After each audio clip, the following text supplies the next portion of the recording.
to the Expanding Your Search and Stopping for Directions podcast with Brent Bailey. And at the tech booth, Jody Cook-Bailey and Luke Cardio. We are growing our circles of connections and knowledge together with encouraging conversations and positive communications.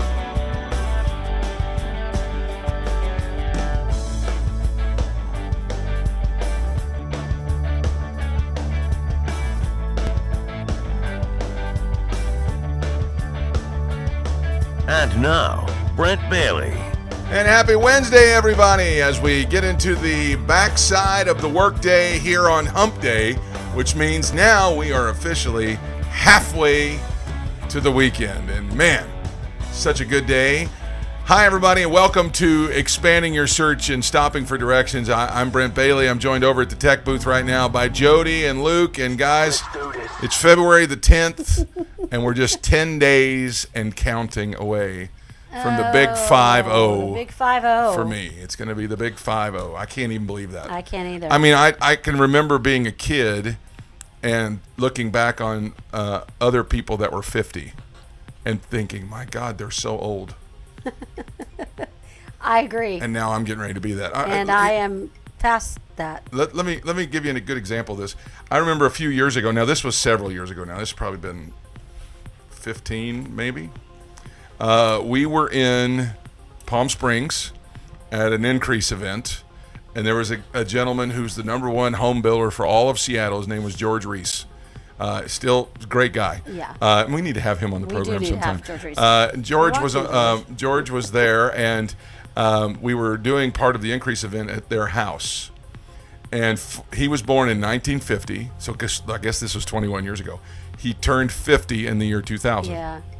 Okay. I remember that. So for his 50th birthday, he bought a 1950 Cadillac that had been totally restored. Yeah. And so if that was 21 years ago, that would have made me 30? Yeah. 29? Yeah, 29 years old. So I guess the older you get, it takes longer to do the math. That must have been our first year. But one of our first year or so. Yeah. So anyway, Together. he throws me the keys, and I remember going, wow, 50. That's so old. And I got in the car and drove it around, the Palm Springs area, and it was so cool. And I was like, man, that's just, and now I just think that's not that old.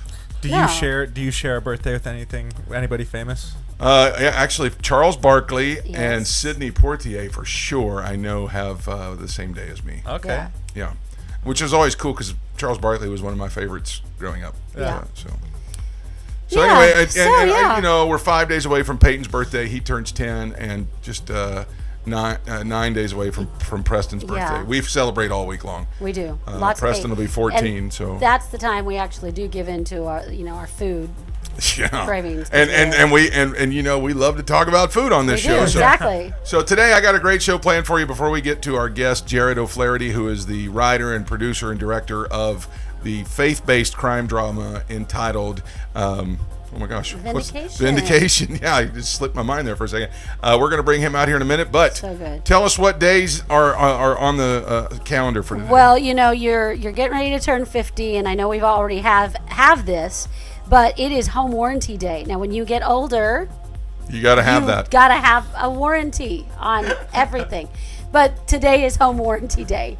And so what that means, if you're not sure what that means, it means basically it covers stuff that breaks. That breaks. It's like insurance for the stuff inside the problem with it is, though, if you don't go through their steps, they don't cover anything. Them. Yes. I remember when we first moved into our house, we bought our house here, and we were not in it very long, and a capacitor or something went out on the air conditioner. Well, it's summertime in Florida. You're not going to wait July or 2 weeks while they go through all the paperwork. I just went ahead and had it done and submitted for reimbursement, and they said, no, sir, you don't do that.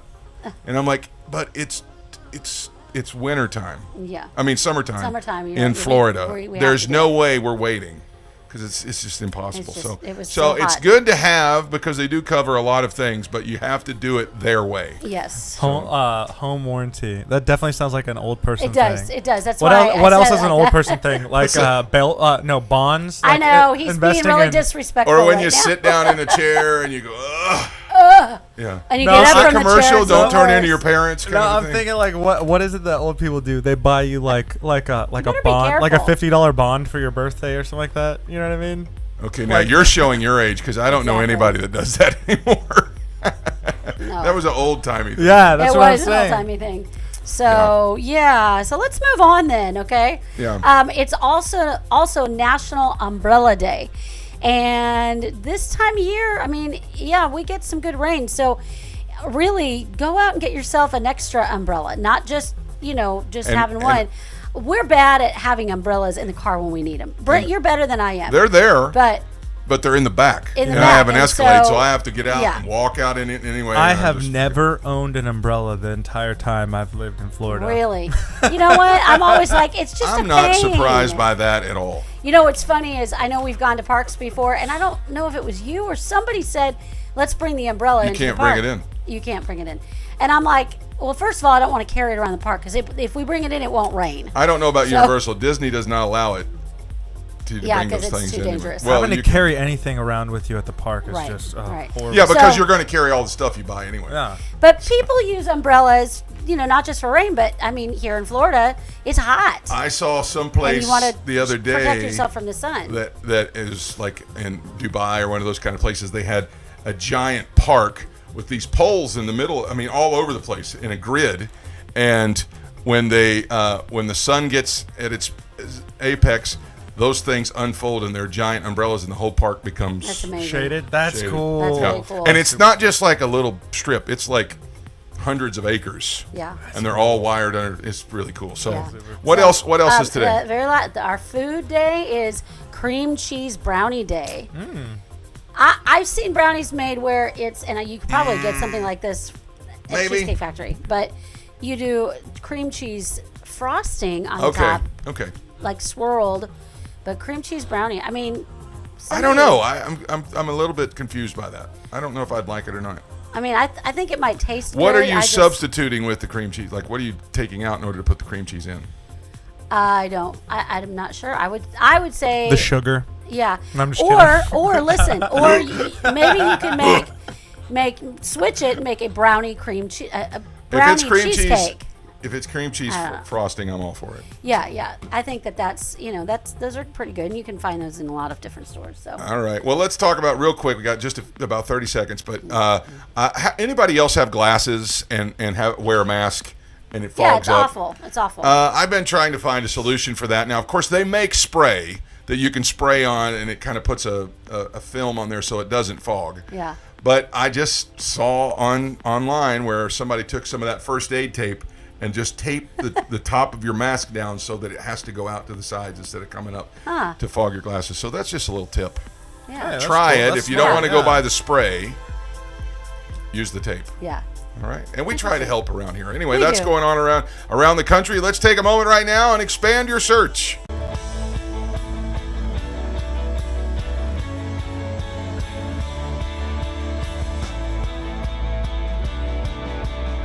If you're like me, you really enjoy watching good TV. Unfortunately, during this day and age, a lot of what we see on TV, although it's great story-wise, believers have a hard time finding things that they feel is morally acceptable and doesn't attack their faith and things like that. And so I have been on a kind of a quest of late to find, and I've been successful so far, alternatives to allow Christians to be able to see good quality stories that are shot here in the real world, and they do impact people's lives. And this today is another opportunity to bring you one of those. Our guest today is a native of the Dallas-Fort Worth area. Go Big D. His name is Jarod O'Flaherty. He is an award-winning filmmaker behind the crime drama series Vindication, which was released in 2019 on Amazon Prime. I'm halfway through the first season, and it is so good. His previous works include the feature film My Son, the World War II documentary We Were There, and a handful of shorts and music videos. Before we bring him out, let's roll the trailer. This is the second homicide we've had in 14 months. Are we sure this is a homicide? My understanding is that there is a concern for safety in the neighborhood, and we're here to help out in any way we can. The East Bank community remains on edge after the grisly discovery of 2 bodies. It's an embarrassment. That's what it is. I know you don't have any leads. What am I looking at? Has Dad said anything about what's going on at work? This is off the record. That means you don't talk about it. Okay?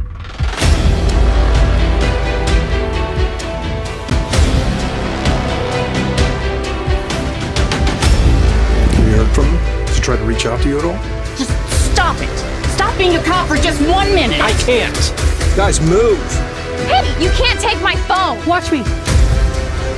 You have no idea what you're getting yourself into. Do you even want to catch the guy? I don't understand. It's just unusual. Maybe God is trying to tell you something. How do I make it stop? Please! Hands where I can see him!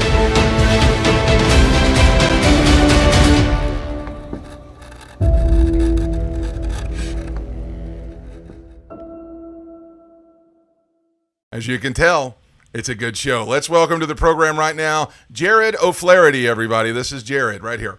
Hey, Jarod, how are you? Good to have you with us today. Hey, Brent. Yeah, this is fun. Glad I got to be here. Man, I tell you what, I am loving Vindication so far. I'm only halfway through, so don't give anything away, no spoilers or anything. But I was hooked immediately as I was watching the first episode. I felt like, I was watching a CBS crime drama or on any of the major networks. It was really well shot, and the story was, wow, it was so good. So how'd you come up with Detective Travis, and tell us a little bit behind that? Yeah, so I'm not a big crime drama watcher myself. I remember the idea came from one night my wife was watching a show, and I just kind of in the room doing my own thing. And I noticed that at the beginning of all these episodes, they would always show you a crime and then spend the next 40, 45 minutes solving that crime. And it just kind of, the idea popped into my head, what if you did one of these where you didn't know what the crime was until the end? So you're watching the investigation unfold. So not only are you trying to find out who done it, but at the same time, you're also wondering, well, what exactly happened? And you would see different things planted. So that idea is what turned into what is now episode 1 of season 1, that episode. And then once we did it, there was demand. There were people that wanted to see more episodes, and that ended up turning into what is now our season 1.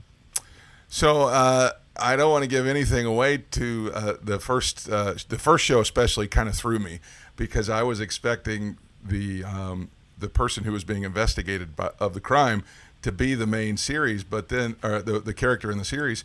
But it was actually, it became Detective Travis and his adventures through being a crime detective.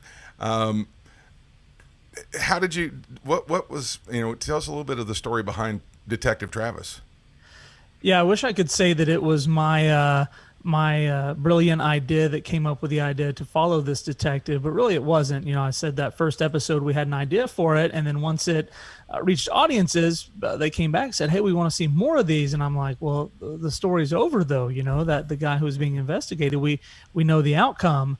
And they said, no, the detective, could he investigate other cases? And that just kind of opened the vision of, oh, wow, okay, we could follow this detective. And when you're following a detective, if you want to do an episode about a car chase, you want to do it about rodeo, you want to do it about a soccer team, you want to do it about a celebrity, you have this broad spectrum of ideas that you can follow. Whereas if we had followed the person who's being investigated, he has one job, one family. You're kind of in a much tighter working space. Yeah. So following the detective opened up the opportunity to do lots and lots of storylines, and especially we're doing a season 2 now, so that's what I'm in the middle of. And there's some of my own personal interests that I've been able to put an episode in and say, hey, if we're going to do an episode about football, or we're going to do one about chess, or we're going to do one about a band or whatever, I get to kind of put those in. And with the detective format, we can organically follow different storylines and tell different stories. Now, a lot of folks would never put a faith-based detective into something that would be, it's not two things that you really cross in your mind, a faith-based crime drama. So let's just ask this simple question. Why should audiences go and check out Vindication with it being such as something that's an unusual combination? Sure. If I were to tell audiences, hey, we got a crime drama, that's nothing new. Hollywood has been doing those for a long time, some of them running for 10, 15, 20 seasons. And then you have 2 or 3 of them on every single network, and then the streaming service. Crime dramas have been done. It's a very common format. What I would say is different about this is 2 things. One, all the crime dramas that are out there, where are they based? It's either Los Angeles, it's New York, maybe Chicago. It's always these big cities where the majority of our country is made up of small towns, small towns. And you never see a cop show that takes place in the environments that many of us are familiar with. Yeah. So this is the crime drama series. It's not based in the high rises of a big city. It's small town America where there's lots and lots of people can relate to that. So it's different. It's not the same thing that you've seen in all the others. That's the first one. The second one, we call it faith-based or faith-conscious or whatever. Our stories take place in a world where God exists. The answer to every story is not, look deeper within yourself or pick up yourself by your bootstraps and keep. It's in a world where God exists. And for, again, many, many of us, that's the worldview, that's the world we live in, where the answer isn't always within us, the answer is with him. And so our stories take place in a world that God exists, and he does play a part, is a character within the stories, so to speak. But at the same time, there's some episodes where you go, hey, where was the faith-based part of that? Because we're telling stories, and you go, oh yeah, I saw God show up there. Or I saw this happen there. So definitely different from what is out there. Well, and that brings me to this next question. How do you tell stories that are focused on Christian faith without it becoming preachy? Because that's kind of been the turnoff for Christian cinema, I guess, forever. Yeah, in going into each episode or each story we want to tell, I don't go in first with a message that I want to get across to the audience. I just don't. A lot of faith-based entertainment, that's what they do. Hey, this is going to be an episode about fatherhood. This is going to be an episode about prayer. This is going to be an episode about faithfulness. This is going to be about trusting God. And we don't go in with a message. We go in and say, hey, we want to tell a good story, but where does God show up in that story? Like many of our lives, many of the stories we tell about things that happen in our lives, we didn't set out to preach a message. We set out to do something, to live life, and then God shows up and does things within that. And that's where these great testimonies and great stories come from. So it's a little bit different approach maybe than what others in faith-based entertainment take. It was posed to me one time, if you're doing 10 episodes, you can do the 10 commandments. And I'm just like, no, I don't want to do that. Right. I don't want to start with that, because what you end up with is a sermon that you try to wrap a story around. And instead we're telling a story, and naturally, hey, where does God appear in those? And so that's our different approach, and I think we've done a good job so far of people not watching and thinking, oh, wow, I just sat through a preacher's sermon. One thing that I appreciate, we came out on Amazon Prime, and there would be some negative reviews in there, typically from people who are antagonists to the faith or they're atheists, whatever. And they would say, hey, you didn't tell us that this was a Christian show and yada, yada. And it cracks me up because I know in that first episode, they had to get about 24, 25 minutes into it before they realized it was a Christian show. So it was good enough to keep their attention for those minutes. And then they got in and then realized, oh, wait, hold on. I don't want this. I don't want Christian entertainment. And then left an ugly review because of it. So I thought, hey, that means we're doing a good job, that it just from the beginning didn't come across as, oh, this is a church service, let's flip to something else. And you didn't push it in such a way that it was a church service. It was, I think it's a men's group in the first episode, and it's not even in a church. It's kind of a meeting room somewhere, and he's even battling whether or not he wants to go. And I just thought that was brilliant. But while he was there, God met him in the room, and that was what was so powerful. So, okay, so let's just talk about the filmmaking process. I know, I know everybody probably has their ideas of what the filmmaking process is like, and it would just be so much fun, but it is hard work. What's your favorite part about it, and what's the hardest part about it? Yeah, so in the filmmaking process, you always start with a script, right? That's like your foundation, like a foundation to a house, If that is not done well, then no matter what you do afterwards, it really doesn't matter. Does that make sense? If you have a bad foundation, you're building a house, you can have all the fanciest stuff inside, but you're going to have a problem. So the script is definitely that. For me, my favorite part of the process, I would say, is probably casting, because you've got this script, you've got these storyline, but these characters, you haven't seen them yet. You may have an idea of what they look like, but you haven't seen them. You haven't heard their voice. And then casting begins, where you have people usually taping or auditioning, and they're bringing these characters to life. And I mentioned football earlier. That's kind of my sport that I enjoy following. And it's like drafting your team, you know? It's like I'm drafting the team with this cast. Who are going to be these people? Who's going to work together well? Who are going to be our stars? Who maybe are the weaker spot, you know, and that sort of thing. And it's just a part of the process I enjoy, getting to bring that, put them together. The tough part of that, though, is usually, you know, for us and the episode we're working on now, we had close to 1,000 submissions of people that wanted to be a part of it, and you end up casting 8 of them. That means 900 and however many people you're saying no to. And I don't like that. I'm like, a lot of them are so talented. I'm like, I want to work with you, but then you have to say no. So that part of the process is tough. Definitely getting your foundation, your script done can be excruciating, because to me, something may look wonderful, but then I send it on to producers or reviewers, and they come back and say, Jarod, that's terrible. That doesn't make sense. It's no good. And so it's a lot of back and forth and a tough part of the process. I just can't even imagine. Now, do you film in Georgia, in the thriving film community there? Or is that where you do most of the? We are not. We are in Texas. You are in Texas, okay. Yeah. Which also has a very thriving filming community now. Yeah, it's up and down. During COVID, I know that some states have been a lot tighter on what you can and can't do, and we, being in Texas, have had a little bit more flexibility to continue shooting. So we've been able to shoot 5 episodes of season 2 during COVID time. Now, of course, there's extra precautions and things we have to consider that we didn't in the past, but I know some states that they have been completely shut down, where they wouldn't have been able to do what we've done. That's awesome. All right, speaking of season 2, what can we expect without giving away all the spoilers? Yeah, well, you know I'm not going to give away spoilers. Spoiler alert! So. No, I'm just kidding. You get some cast members on here, they might just start.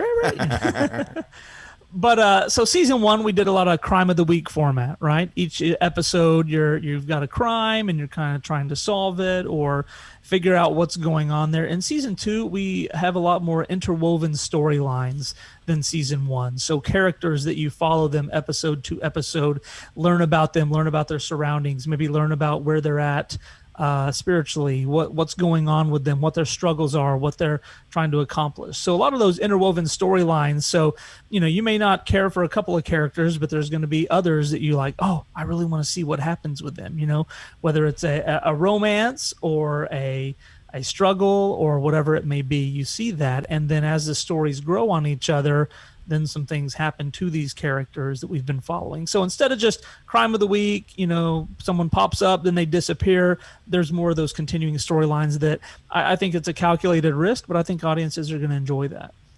All right. When can we expect to see season 2?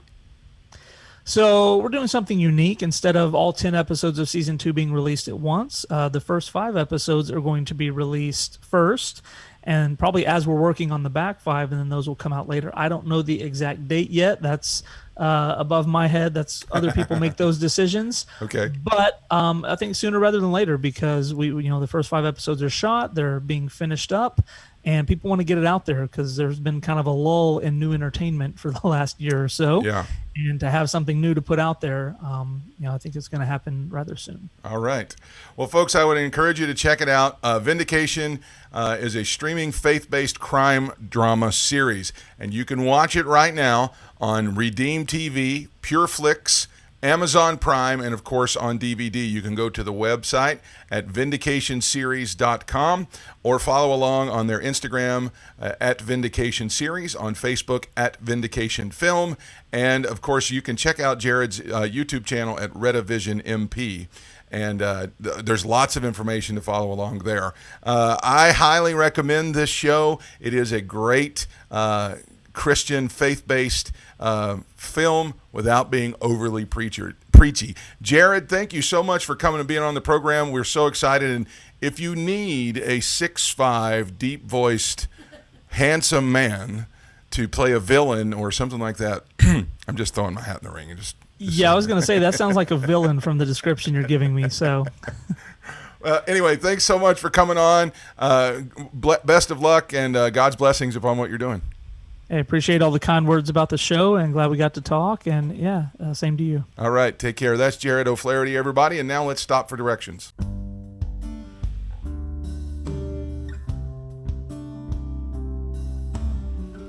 You know, as we were listening to Jarod talk about making movies, I was just listening, and I love to hear that people like him and our friend Matt Chastain and Scott Peterson and some other folks that we're going to be having on, and our friends the Sherwoods, and they're making movies that are a tremendous story that God is in the center of.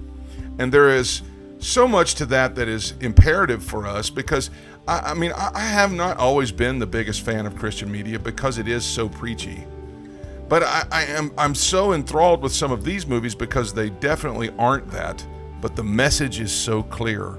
And Paul said in Philippians that, finally, brethren, whatever things are true, whatsoever things are honest, whatsoever things are just, whatsoever things are pure, whatsoever things are lovely, whatsoever things are of good report, if there be any virtue, or if be any praise, think on these things. And I know that we tend to think about the most dominant images in our life. I know that there is a teaching out there that you actually move your life in the direction of your most dominant thoughts. And if our thoughts are, brought about by the surroundings around us and the things that we put in front of us, where is our life headed? Are you headed in the most dominant thought of what the news is telling you? Is your life moving in the direction of what the scientists are telling you? Is your life moving in the direction of what you're seeing on TV? Because if it is, you need to start thinking on other things. And if you say, well, I just watch it for the entertainment, that's great. We have things that we watch here as a family. We love good media. We love good TV. But at the same time, we have to learn and take the time ourselves to think on these kind of things that Paul was talking about. The reason is because it causes our life to move in those directions, because it is the most dominant thoughts that we have. I encourage you today to check out some of these movies and TV shows that we're promoting so that you can begin to build a repertoire of good things to think on. It's going to change your life, I promise. That's going to wrap it up for the show today. I'm so grateful to Jody and to Luke for another great broadcast. I am so thankful to Jarod O'Flaherty for coming on the program and talking to us today about Vindication, the crime drama. Check it out. It's on Amazon Prime right now. You can watch the entire first season. Until next time, I hope you found what you were looking for as you took the time to expand your search and stop for directions. Have a great day, everybody. Thanks for joining us today. Connect with us on @expandingyoursearch on Facebook and Instagram, and @expandingsearch on Twitter. Relive any of our episodes on YouTube. We're available wherever podcasts are found, including Spotify, iHeartRadio, Apple Podcasts, and Google Podcasts. You can also download the Direction Ministries app on iOS, Android, Apple TV, Roku, and Amazon Fire. Take some time today to expand your search and stop for directions.